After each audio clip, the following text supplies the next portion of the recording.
Face à la raréfaction de la ressource en eau, l'unique solution est de réduire les prélèvements, estime la Cour des comptes. 65 départements sont en alerte sécheresse avec des restrictions d'eau. Cet amendement va dans ce sens et propose de conditionner la réinstallation d'industries à la présence d'une ressource en eau en qualité et en quantité suffisante. Si seuls 5% de l'eau consommée en France l'est pour les usages industriels, certains procédés contribuent à une consommation très élevée de la ressource. Je prends par exemple le cas des usines de fabrication comme STM Microélectrique en Isère, qui pourraient consommer autant d'eau qu'une ville de 160 000 habitants.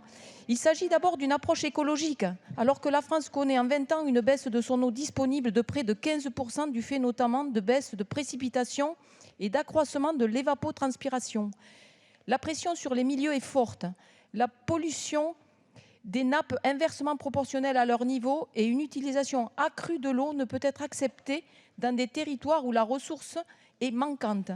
De plus, les tensions autour de la ressource en eau se multiplient. Or, l'ensemble des usages doivent être conciliés avec un usage équilibré de la ressource, comme le prévoit la loi de 1992.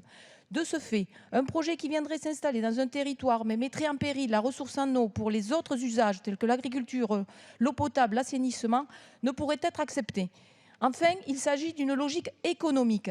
Installer une industrie représente une mobilisation de capitaux très importante. Procéder à ces investissements dans des territoires où le manque d'eau empêchera à l'usine d'effectivement produire des biens attendus représente un gaspillage de fonds, qu'il soit public ou privé, ce qu'il convient de prévenir. Des projets qui iraient dans ce sens ne pourraient donc pas être considérés comme relevant de l'intérêt général. Tel est l'objet de cet amendement que je vous invite, chers collègues, à voter.